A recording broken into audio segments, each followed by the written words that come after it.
Welcome in my YouTube channel Vat Guru. Today we will discuss about the structure of bone. So सबसे पहले what is bone? Bone is mineralized connective tissue जिसका composition vary करेगा greatly with the age of animal और उसकी site of the bone पे, ठीक है। अब देखो ये हमारा मिनरलाइज कनेक्टिव टिश्यू है, बट सबसे पहले अगर हमें यही नहीं पता होगा कि कनेक्टिव टिश्यू में क्या होता है, कनेक्टिव टिश्यू क्या होता है, तो हम बोन को कैसे समझेंगे, ठीक है। तो मैं आपको थोड़ा सा रिकैप दे देती हूँ कि कनेक्टिव टिश्यू क्या होता है। जो कनेक्टिव टिश्यू होता है ना, वो हमारा बना होता है दो चीज़ों से, सेल से और एक्स्ट्रासेलुलर मैट्रिक्स से। सेल्स जो सेल्स होंगी और एक्स्ट्रा सेलुलर मैट्रिक्स जिसमें होते हैं हमारे फाइबर्स और ग्राउंड सब्सटेंस। फाइबर्स में इलास्टिन, कोलेजन फाइबर्स जो क्या करते हैं हमारी जो टिश्यूज़ को स्ट्रेंथ प्रोवाइड करते हैं, और जो ग्राउंड सब्सटेंस होता है उसमें होता है हमारे प्रोटीओग्लाइकेन, एडेसिव ग्लाइकोप्रोटीन्स वगैरह, ये एनर्जी वगैरह के लिए, ठीक है। इसके बाद में जो बोन है वो हमारा स्पेशल कनेक्टिव टिश्यू है, स्पेशलाइज कनेक्टिव टिश्यू, जिसमें हमारे पास में एक चीज़ एक्स्ट्रा है, मिनरल्स, ठीक है। तो बोन है तो कनेक्टिव टिश्यू ही, तो इसमें भी क्या होगा, एक बोन वाला पार्ट होगा और एक मैट्रिक्स वाला पार्ट होगा। तो जो बोन वाला पार्ट है उसमें हमारी बोन सेल्स होती हैं, ऑस्टियोसाइट्स, ऑस्टियोब्लास्ट, ऑस्टियोक्लास्ट, ये सब, ठीक है। और जो मैट्रिक्स वाला पार्ट है उसमें हमारे पास दो चीज़ें, ऑर्गेनिक मैट्रिक्स और इनऑर्गेनिक, ठीक है। जो ऑर्गेनिक वाला पार्ट है ना वो बाकी कनेक्टिव टिश्यू की तरह नॉर्मल है, जैसे ग्राउंड सब्सटेंस है उसमें और फाइबर्स हैं जैसे कि इलास्टिन, कोलेजन फाइबर्स और जो प्रोटीन फाइबर्स हैं, ये हमारे बोन को क्या करेंगे, टेंसाइल स्ट्रेंथ प्रोवाइड करेंगे। और जो इनऑर्गेनिक मैट्रिक्स वाला पार्ट है ना, वहाँ पे हमारा मिनरल्स का डिपोजिशन है, जैसे calcium, magnesium, phosphate, sodium carbonate, ये सब, ठीक है। तो ये आपको पता चलेगा कि बोन क्या है, उसमें क्या क्या चीज़ें होती हैं, ठीक है। एंड एक और चीज़ की जो बोन होती है ना, उससे भी न्यूट्रिएंट्स की रिक्वायरमेंट होती है, ठीक है। इसकी भी ग्रोथ होती है, इसकी भी डेथ होती है। जो इसकी सेल्स है वो भी ग्रो करेंगी और डेथ भी होगी उनकी। तो इनको ब्लड सप्लाई कहाँ से मिलेगी वो हम देखेंगे अभी आगे, ठीक है। अभी मैं इस पिक्चर में आपको दिखा रही हूँ, ये हमारी एक लॉन्ग बोन है ना। लॉन्ग बोन जो होती है उसके बेसिकली हमने उसको दो चीज़ों में डिवाइड कर रखा है। एक होती है उसकी बॉडी और शाफ्ट भी बोलते हैं जिसे, और एक होता है उसके एंड्स, ठीक है। तो ये वाला जो पार्ट है हमारा, ये वाला पार्ट हो गया हमारा, जो ये है ये बॉडी हो गई इसकी, और ये जो है इसके एंड्स हो गए, ठीक है। ये हो गया। अब देखो एक लॉन्ग बोन जो होती है ना, ये वाली पिक्चर देखो आप, एक मिनट, ये वाली पिक्चर, ठीक है। इसमें देखो ये हमारे पास एक लॉन्ग बोन है, इसमें हमारे पास में लॉन्ग बोन जो होती है हमने उसको डिवाइड कर रखा कुछ पार्ट्स में, ठीक है। एक है हमारे पास में, यहाँ पे लिखा हुआ है हमारे पास में डायफाइसिस, एक होता है डायफाइसिस, एक होता है एपिफाइसिस, एक होता है मेटाफाइसिस, एक होता है एपिफाइसियल कार्टिलेजिस, और एक होती है आर्टिकुलर कार्टिलेजिस, ठीक है। एक एक करके समझाती हूँ। जो मिडिल में जो पार्ट होता है ना उसको हम बोलते हैं डायफाइसिस। जो बोन है उसके जो मिडिल जो है ना, पूरी लेंथ की जो मिडिल वाला पार्ट है वो पूरा हमारा डायफाइसिस है। और मेटाफाइसिस क्या है, मेटाफाइसिस डायफाइसिस का एक पार्ट है। और एपिफाइसियल कार्टिलेज जो होती है वो डायफाइसिस और एपिफाइसिस के बीच में होती है, छोटा सा पार्ट है एपिफाइसिस डायफाइसिस के बीच में। एपिफाइसियल कार्टिलेज जो क्या होती है, हाइलाइन कार्टिलेज होती है, ठीक है। ओके, इसके बाद में आर्टिकुलर कार्टिलेज। अब देखो ये जो बोन है ना, इसके दो एंड्स है ना, तो वो दो एंड्स क्या होते हैं, आर्टिकुलर सरफेसेस होती हैं बोन की। तो जो आर्टिकुलर सरफेस क्या होती है कि वो आर्टिकुलेट करेगी अदर बोन के साथ में या फिर टैंडम लिगामेंट्स वगैरह के साथ में। तो ये इसकी आर्टिकुलर सरफेस है। आर्टिकुलेशन का मतलब ही होता है जुड़ना, ठीक है। तो इसको एक कार्टिलेज जो होती है ना वो कवर करके रखती है, इसलिए इसको बोलते हैं आर्टिकुलर कार्टिलेज। आर्टिकुलर कार्टिलेज समझ आ गई। This is also hyaline cartilage, ठीक है, ये भी हाइलाइन कार्टिलेज की बनी है। एंड हाँ, एपिफाइसियल कार्टिलेज तो बोनी टिश्यू से रिप्लेस हो जाएगी, लेकिन ये नहीं होगी, ठीक है। ये इंपॉर्टेंट चीज़ है कि ये रिप्लेस नहीं होती है। ओके, अब एक एक करके समझाऊँ मैं आपको।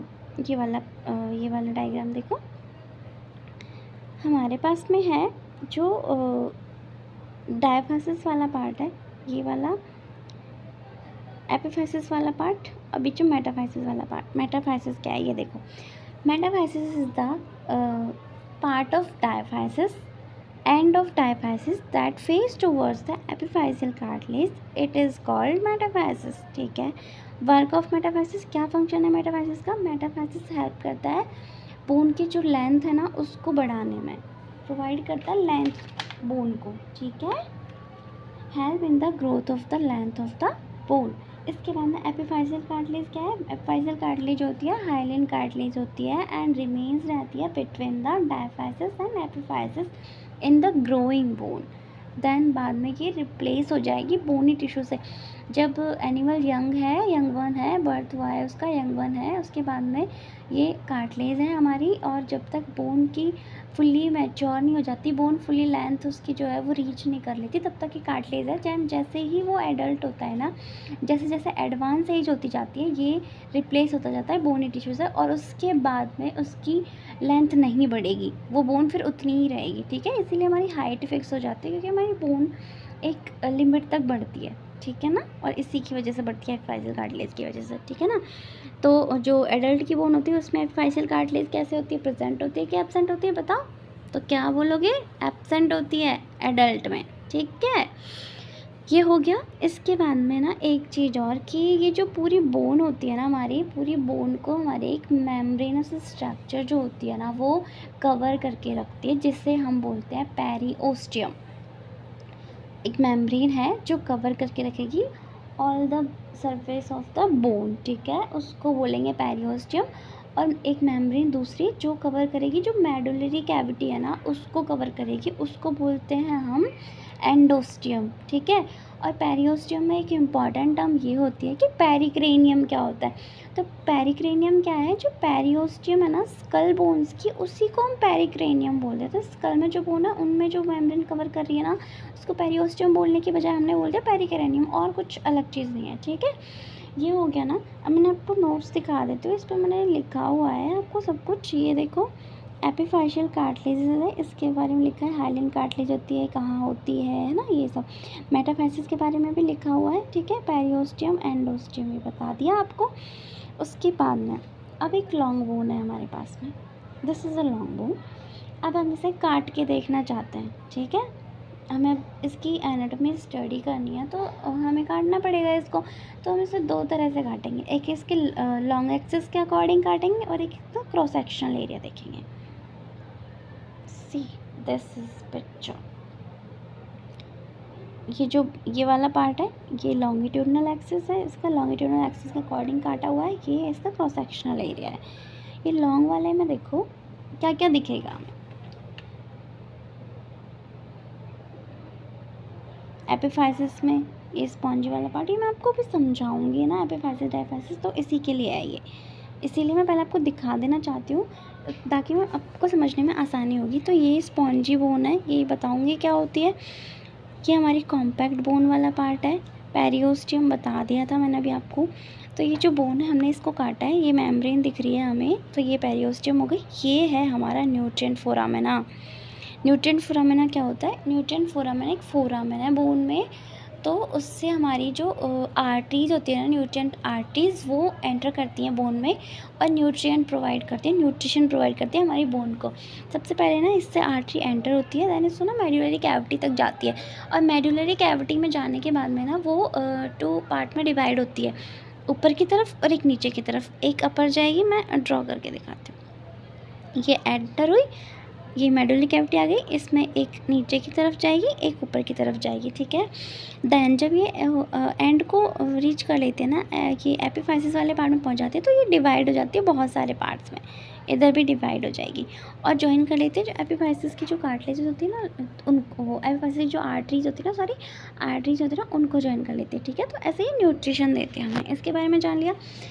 अब देखो, ये आपने ये देख लिया है। इसके बाद में और हम क्रॉस सेक्शनल एरिया देखेंगे। क्रॉस सेक्शनल एरिया में हमें हैवर्शियन सिस्टम दिखेगा। अब हैवर्शियन सिस्टम क्या होता है, स्पॉन्जी बोन क्या होती है, कॉम्पैक्ट बोन क्या होती है, ये सब क्या है भाई, ये क्या चल रहा है, समझ में नहीं आ रहा है, ऐसा सोच रहे हो क्या? ठीक है, तो मैं आपको ये सब चीज़ें बताने वाली हूँ एक एक करके। पहले आप ये पिक्चर अपने दिमाग में बिठा लो। अब देखो, ये थी लॉन्ग बोन।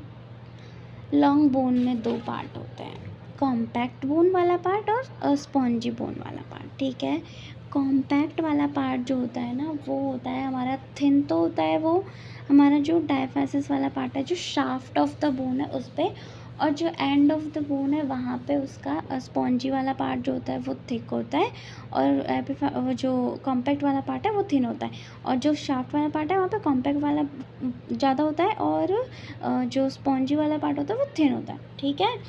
देखो अब कॉम्पैक्ट बोन क्या है ये पढ़ते हैं, ये देख लिया। देखो कॉम्पैक्ट बोन क्या है, कॉम्पैक्ट बोन जो होता है इसमें क्या होता है, ये बना होता है हमारा हैवर्सन सिस्टम से। हैवर्सन सिस्टम क्या है, बोनी टिश्यू होते हैं जो डिफाइनाइट पैटर्न में अरेंज हो जाते हैं, उसी को हम हैवर्सन सिस्टम बोलते हैं। अब हैवर्सन सिस्टम जो है ना हमारा बना होता है चार चीज़ों से मिलकर, ठीक है। हैवर्सन सिस्टम चार चीज़ों से मिलकर बना हुआ है, उसमें क्या क्या है, हैवर्सन कैनाल है, लैमेली, लैक्यूनी और कैनालिकुली। इन चारों के बारे में दिखाती हूँ मैं आपको। ये है हमारा हैवर्सन सिस्टम जो मैंने खुद से ड्रॉ किया है, ठीक है। इसमें देखो बीच में एक हैवर्सन कैनाल जाएगी, उसकी साइड में ये आपको ये दिख रहा है, ये कंसेंट्रिक लेयर में है ना। तो जो है ना, जो एक कैनाल होती है ना, हैवर्सन कैनाल एक कैनाल है, वो तो जो मिडल से होकर निकले, कैनाल मतलब कि स्पेस है, कुछ नहीं भरा हुआ उसमें, खाली है, जैसे कि एक पाइप होता है ऐसे है कैनाल है। उसमें क्या है, हमारी आर्टरीज, नर्व्स ये होती हैं जो ब्लड सप्लाई देंगी, नर्व सप्लाई देंगी बोन को, ठीक है। हैवर्सन कैनाल में, हैवर्सन कैनाल के चारों तरफ जो बोन का जो मैट्रिक्स होता है ना, वो एक कंसेंट्रिक लेयर्स की फॉर्म में जो मैट्रिक्स है वो अरेंज हो जाता है सराउंडिंग द हैवर्सन कैनाल। इसी को हम बोल देते हैं लैमेली, ठीक है। व्हाट इज लैमेली, तो concentric layer of bony matrix is called lamellae, ठीक है ना। अब ये जो लैमेली होती है ना, इनमें बीच बीच में कुछ स्पेस छूट जाता है, space between the lamellae called lacunae. Space को क्या बोल रहे हैं, lacunae. This is the lacunae, ये जो गोल गोल बनाया हुआ है ना ये लैक्यूनी है, स्पेस है ये, ठीक है। अब इस स्पेस में क्या होता है, इस स्पेस में ना हमारी बोन की जो सेल्स होती है ना, बोनी सेल्स होती है जो बोन का फॉर्मेशन करती हैं, वो हमारी सिचुएटेड रहती हैं। कौन सी सेल्स, ऑस्टियोसाइट सेल्स। ऑस्टियोसाइट्स होंगी लैक्यूनी में, ठीक है, याद रखना ये। ऑस्टियोसाइट्स कहाँ होती है, लैक्यूनी में होती है।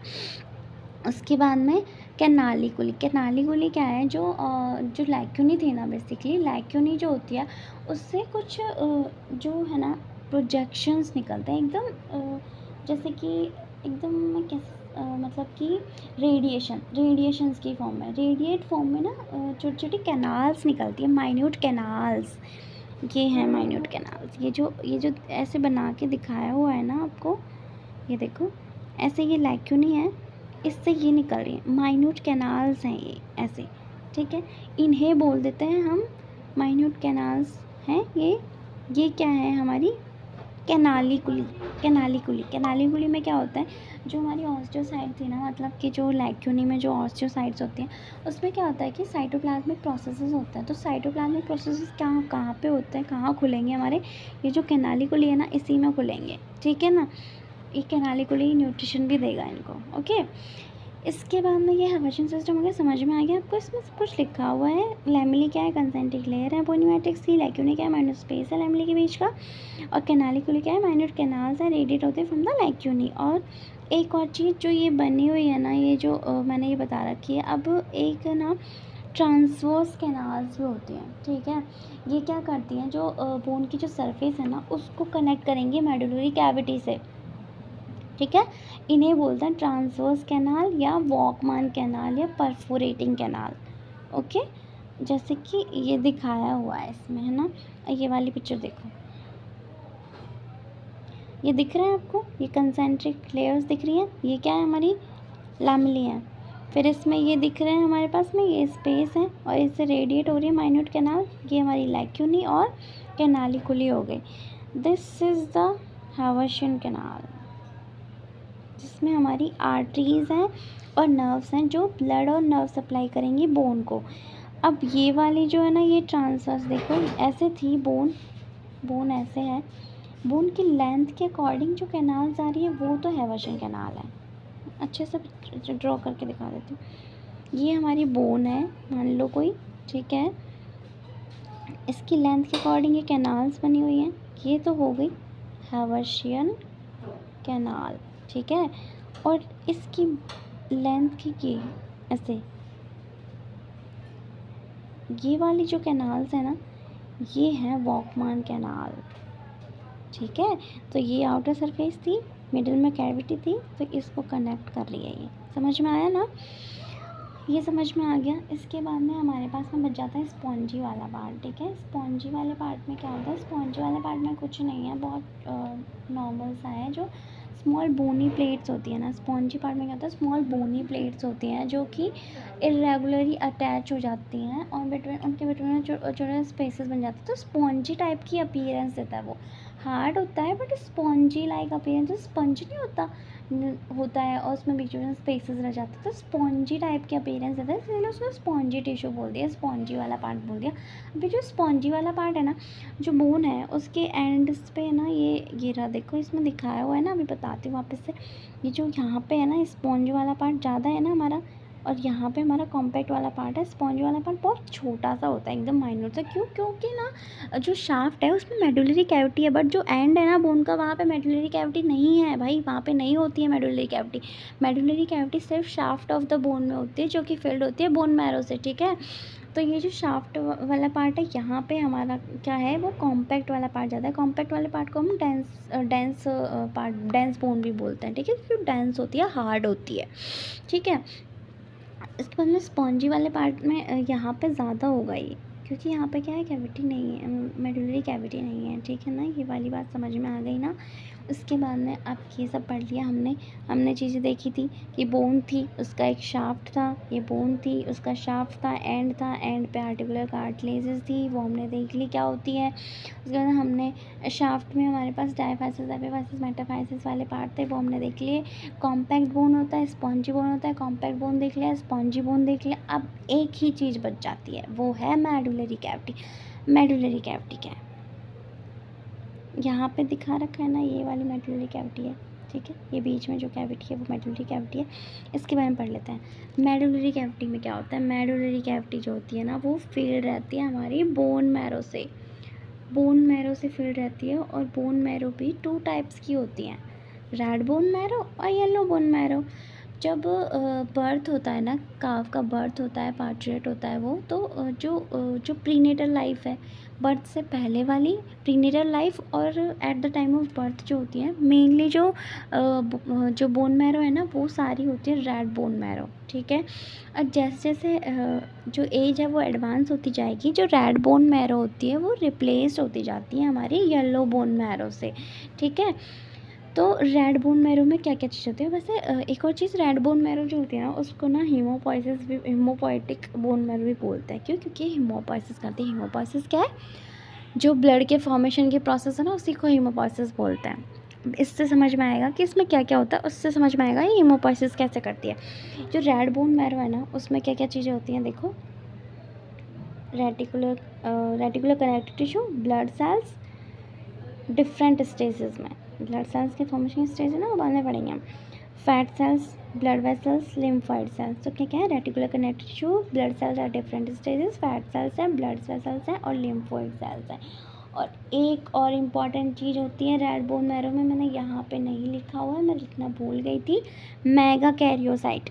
What is mega karyocyte? Mega karyocyte क्या है भाई, मेगा कैरियोसाइट जो होती है ना, वो हमारी जो प्लेटलेट्स होती है ना, उनका फॉर्मेशन करती है। मेगा कैरियोसाइट से प्लेटलेट्स बनती हैं, ठीक है, इम्पॉर्टेंट है। प्लेटलेट्स रेड बोन मैरो में बनेंगी मेगा कैरियोसाइट सेल से, ठीक है ना।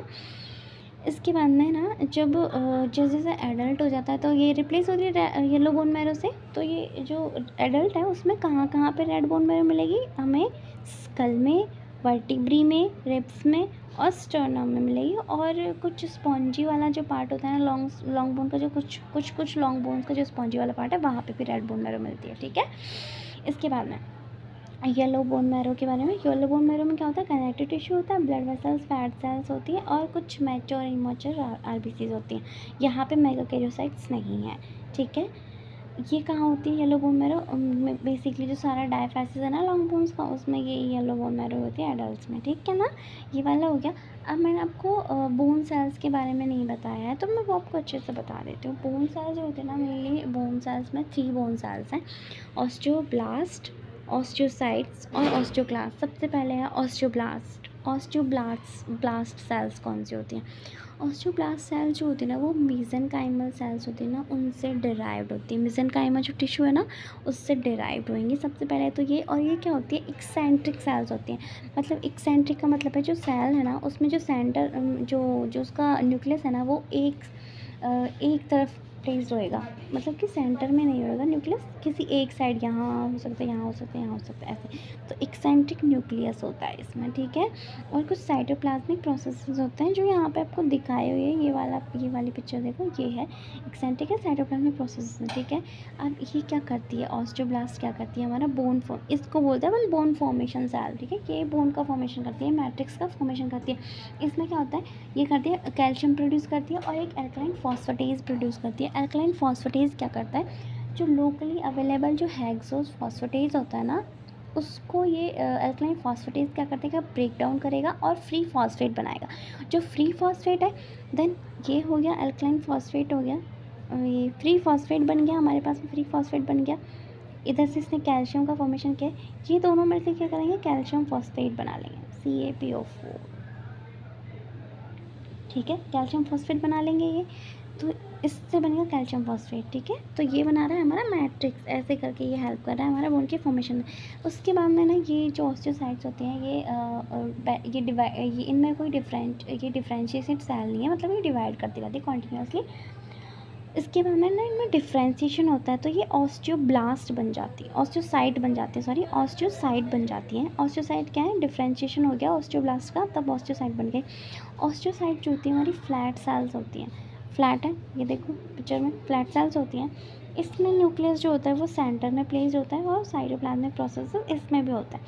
अब ये बन गई हमारी, ये इसका काम क्या है? ऑस्टियोसाइट्स का काम क्या है? ये मेंटेन करती है बोन को। मेंटेन कैसे करती है? जो मैट्रिक्स है ना, उसको मेंटेन करेंगी, बनाएंगी नहीं, बट ये मेंटेन करेंगी।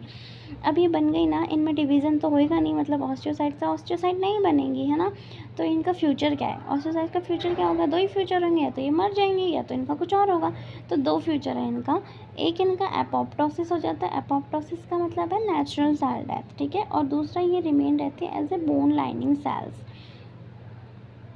जो मैंने आपको पेरियोस्टियम बताया था ना, पेरियोस्टियम में ना दो चीज़ें होती हैं, मतलब पेरियोस्टियम की 2 सरफेसेस थी, आउटर और इनर। जो आउटर वाला पार्ट है ना, वो तो फाइब्रस लेयर से बन रहा था। जो इनर वाला पार्ट है ना, वो सेलुलर चीज़ों से बनता है। वो सेलुलर चीज़ों में क्या है? यही तीनों सेल्स हैं। तो ये बोन लाइनिंग सेल्स, मतलब ये लाइनिंग में डिपॉजिट हो जाती हैं, डेथ नहीं होती तो लाइनिंग में डिपॉजिट हो जाती है, इसीलिए इनको बोन लाइनिंग सेल्स बोल देते हैं बाद में, ठीक है। उसके बाद में बनती है ऑस्टियोक्लास्ट। ऑस्टियोक्लास्ट जो है वो भी मोनोसाइट जो होती है ना हमारी, उससे डिराइव्ड होती है। और इसमें साइटोप्लाज्मिक प्रोसेस नहीं होता है, ये as a like brush border दिखती है अपन को, ठीक है। मल्टी न्यूक्लिएटेड जाइंट सेल्स होती हैं, एक ही सेल में बहुत सारे न्यूक्लियस होते हैं, तो उसको अपन जाइंट सेल बोलते हैं। तो मल्टी न्यूक्लिएटेड जाइंट सेल्स है। इसका काम क्या है? इसका काम ये है कि ये रिजॉर्प्शन करती है। जैसे कि जो हमारी ऑस्टियोब्लास्ट थी ना, उसने तो हमारा बनाया था मैट्रिक्स को, तो उसके बाद में जो डेथ हो रही है ना सेल्स की, तो उसके बाद में जो मिनरल्स वगैरह हैं, उनका डिजॉर्प्शन कैसे होएगा बोन के साल्ट्स का, कैल्शियम मैग्नीशियम जो है इन सब का, तो ये करेंगी। ऑस्टियोक्लास्ट क्या कहते हैं? रिजॉर्प्शन ऑफ बोन साल्ट का काम करती है, ठीक है। आई होप आपको ये सब चीज़ें समझ में आई होंगी। If you have any doubt, please comment में मुझे बता देना, मैं आपको बता दूँगी उसका क्या है ना। और अगर कोई और टॉपिक आपको ऐसा लगता है कि समझ में नहीं आ रहा है, समझना चाहते हो, तो आप मुझे बता सकते हो, मैं आपको वो पढ़ा दूँगी। वरना मैं अपने अकॉर्डिंग वो चीज़ें ले रही हूँ जो मुझे टफ़ लगती थी, ठीक है। Thank you.